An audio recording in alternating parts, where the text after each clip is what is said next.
Hai semuanya, perkenalkan nama saya Yolanda April Agustina Manalu dengan NIM C1C0230338. Hari ini akan mempresentasikan tentang skala pengukuran dan pengukuran variabel. Kita memasuki ke materi pertama. Setelah ditetapkan masalah penelitian, tujuan penelitian dan hipotesis penelitian secara umum telah diketahui pula variabel-variabel penelitian. Setelah berhasil menentukan variabel-variabel penelitian, maka selanjutnya dijelaskan mengenai cara-cara yang akan digunakan oleh peneliti untuk mengukur atau operasionalisasi variabel penelitian. Definisi operasional variabel pada umumnya merupakan pedoman atau ketentuan yang dapat digunakan oleh peneliti lain untuk mengukur suatu konsep variabel yang sama dengan cara yang sama. Suatu variabel penelitian dapat diukur dengan angka atau atribut yang menggunakan skala tertentu. Skala pengukuran dapat dibedakan menjadi 4 macam skala. Yang pertama yaitu skala nominal, yang kedua skala ordinal, yang ketiga skala interval, dan yang keempat skala rasio.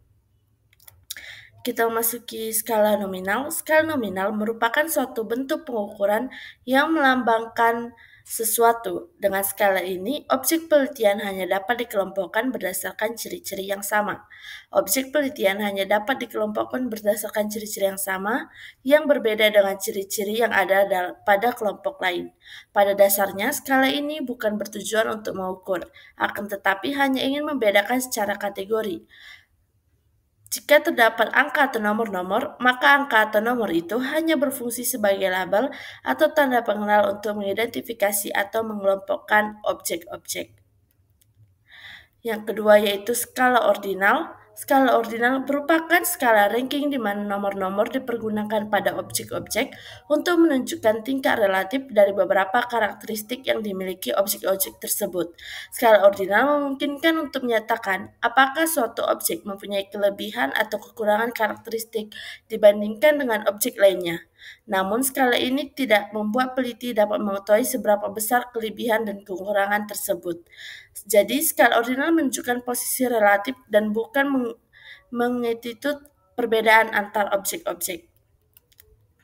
Yang ketiga merupakan skala interval. Dalam skala interval, jarak skala yang sama menunjukkan nilai-nilai yang sama dalam karakteristik yang diukur.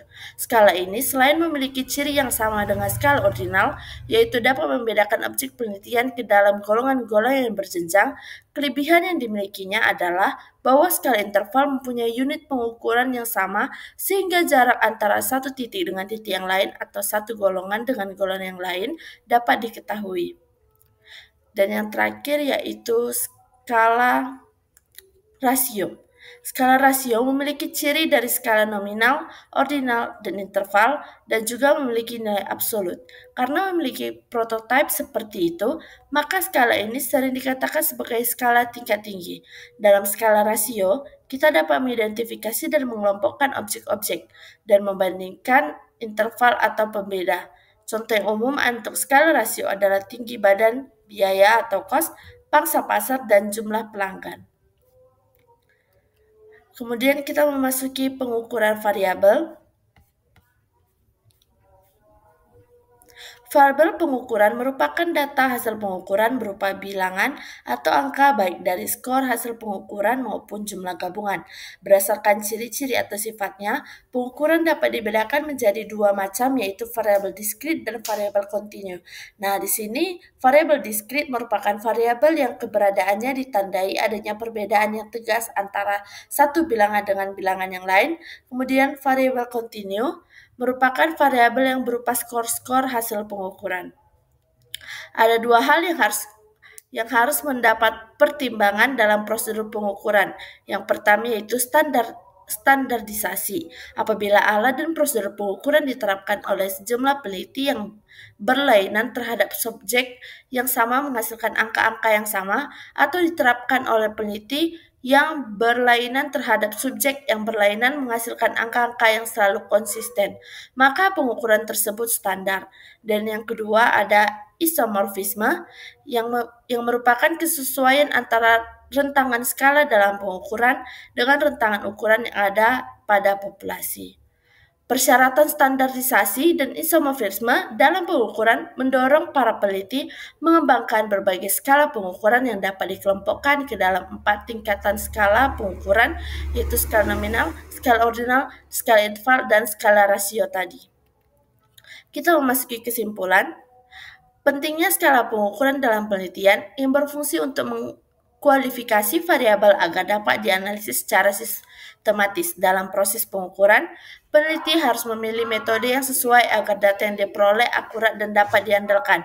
Skala pengukuran terbagi menjadi 4 jenis utama. Skala nominal hanya digunakan untuk mengklasifikasikan objek tanpa adanya tingkatan tertentu.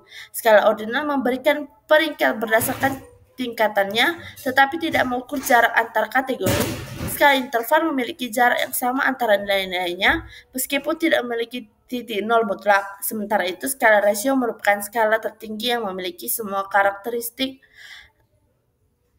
skala sebelumnya, serta titik nol yang absolut.